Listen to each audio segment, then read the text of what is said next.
On February 28, 2026, the world awoke to a seismic announcement that would reverberate across continents and shake the foundations of international order. As dawn broke, news outlets scrambled to cover the unfolding crisis, and millions of people checked their phones in disbelief, realizing that history was being made in real time.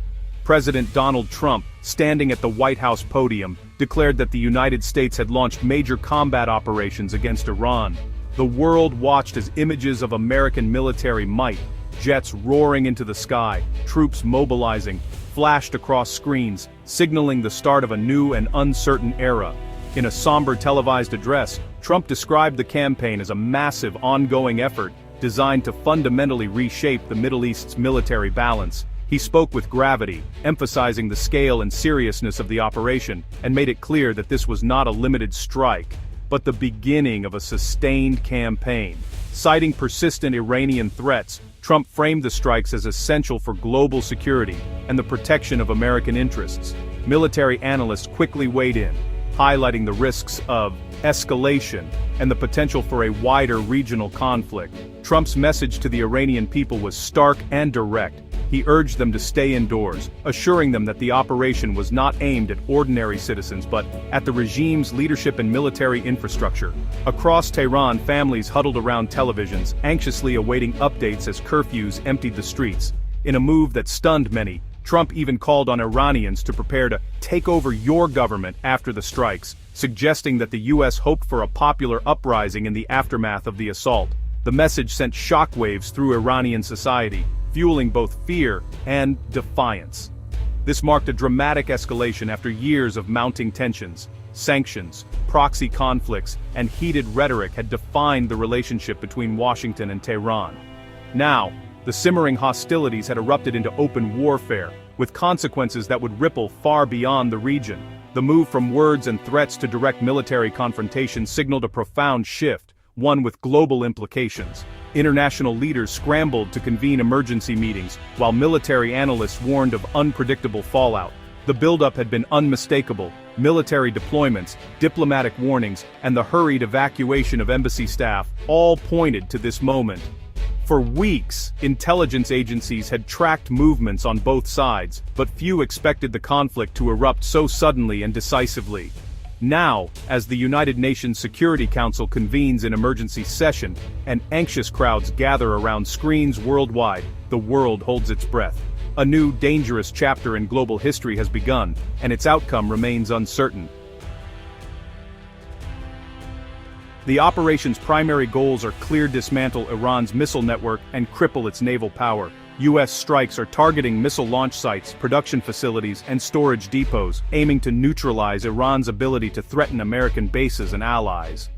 The Iranian Navy, especially in the Persian Gulf and Strait of Hormuz, is also under attack to secure vital oil routes and prevent maritime disruption. The administration frames these actions as preemptive self-defense, not aggression, meant to eliminate a clear and present danger. Pentagon officials stress precision and minimizing civilian casualties, but the risk of escalation remains high. The world watches to see if this overwhelming force will achieve its aims or ignite a wider regional conflict.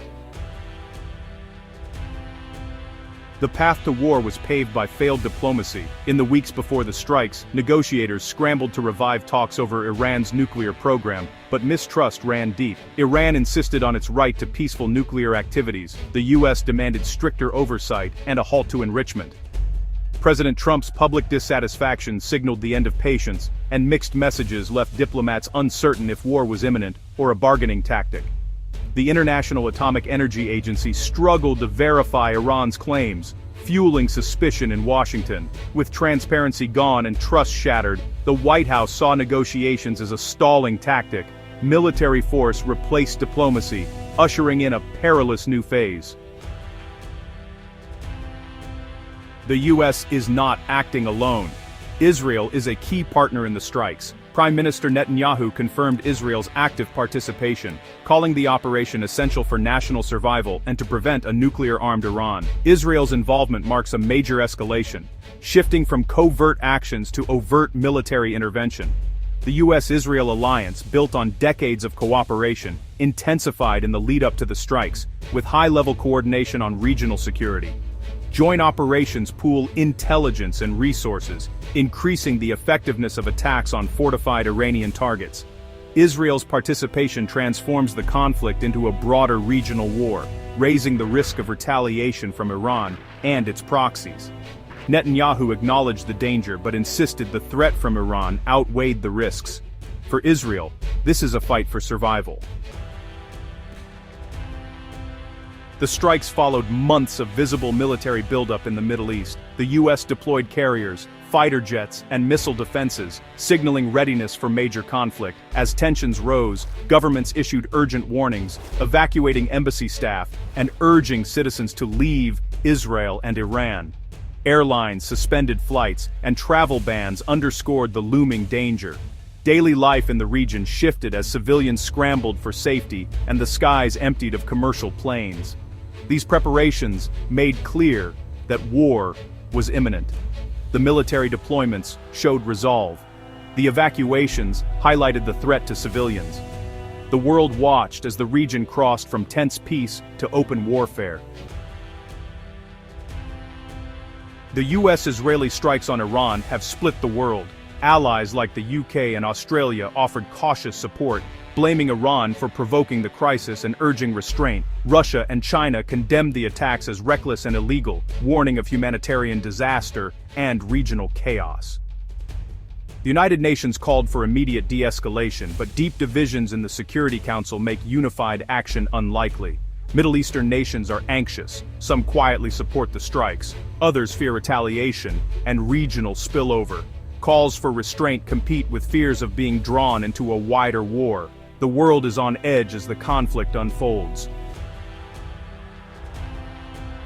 For millions of people living in Iran and neighboring countries, war is no longer a distant threat. It is now a terrifying and immediate reality. The sense of normalcy that once defined daily life has been shattered, replaced by a constant undercurrent of fear and uncertainty. Families who once gathered in bustling markets or shared meals in their homes now find themselves anxiously watching the skies, wondering what tomorrow will bring. Air raid sirens and sudden explosions have become the new soundtrack of life. Instead of the familiar sounds of laughter and conversation, there are now hurried footsteps as families rush to shelters, and the tense silence that follows each blast. Every day, people live with the fear that the next strike could hit their neighborhood, their home, or someone they love. President Trump's assurances that civilians aren't targets offer little comfort to those living under the constant threat of falling bombs. For many, these words feel distant and disconnected from the harsh reality on the ground, where every explosion brings new waves of panic and grief. The impact of the conflict ripples far beyond the front lines. US military bases in Iraq and the Gulf are on high alert, and civilians across the region anxiously follow news updates, bracing themselves for the possibility of further escalation and violence. Economic disruption is immediate and severe. Shops close their doors, markets stand empty, and flights are canceled as borders tighten. Humanitarian agencies warn of a looming crisis as vital supplies become scarce and the flow of aid is threatened by the ongoing violence. Prolonged fighting could force millions to flee their homes, creating a wave of refugees that overwhelms already strained aid organizations. Access to food, clean water, and medical care becomes increasingly difficult, putting the most vulnerable, children, the elderly, and the sick at greatest risk. The psychological toll is immense. A generation already scarred by years of instability now faces the trauma of full-scale war. Children grow up surrounded by destruction and loss, while parents struggle to provide comfort and hope in a world turned upside down. Communities are torn apart by fear and uncertainty, families are separated, homes are abandoned, and the bonds that once held neighborhoods together are frayed by the relentless pressure of conflict. The true cost of war is measured not just in casualties, but in shattered lives, lost futures, and the enduring scars left on entire societies. For those living under the shadow of war, hope becomes a precious and fragile thing. The war has blinded the world's nuclear watchdog. The IAEA, once responsible for monitoring Iran's nuclear program, has withdrawn its inspectors due to the conflict's dangers. Even before the strikes, the agency struggled for access, fueling suspicions of hidden nuclear activity. Now, With no independent verification, the status of Iran's nuclear sites and materials is unknown. This information vacuum heightens global anxiety and risk, as speculation replaces facts. The war, intended to prevent a nuclear Iran, has made oversight impossible and increased uncertainty. The nuclear question is now more perilous than ever. As the US-Israeli operation unfolds, the future of the Middle East is dangerously uncertain. The region stands at a crossroads, with every decision carrying enormous consequences for millions of lives. Tensions are at a boiling point, and the world is watching closely, aware that the next moves could reshape the balance of power for years to come. Iran could retaliate with missile strikes or by activating proxy forces like Hezbollah, risking a wider regional war. The threat of asymmetric warfare looms large, as Iran's network of allies and proxies extends from Lebanon to Yemen, making the conflict unpredictable and difficult to contain. Any miscalculation could trigger a chain reaction across borders.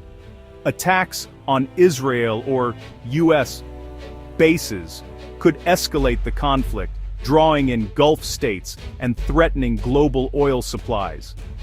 The world's energy markets are already on edge, and even a brief disruption could send shockwaves through the global economy, affecting everything from fuel prices to food security. Even if contained, the war has destroyed hopes for a diplomatic solution and may harden Iran's resolve. Years of painstaking negotiations now seem undone, replaced by mistrust and anger. The diplomatic channels that once offered a glimmer of hope are now overshadowed by the realities of war. Calls for regime change may backfire, fueling nationalism and entrenching current leaders. Instead of weakening the government, external pressure could unite the population against perceived foreign threats, making reform or dialogue even more difficult. The conflict risks spiraling out of control, with catastrophic consequences for the region and the world economy. Ordinary people bear the brunt, families displaced, businesses shuttered, and futures thrown into uncertainty. The humanitarian toll could be staggering.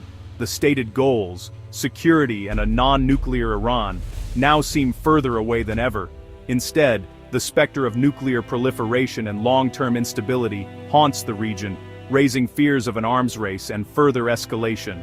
The world watches anxiously, hoping for a swift end, but fearing a new era of instability. International leaders scramble for solutions, but the path forward is unclear, and the stakes have never been higher. The next decisions will shape the fate of millions. In this moment of crisis, the choices made by leaders and nations will echo for generations, determining whether the region moves toward peace or plunges deeper into chaos.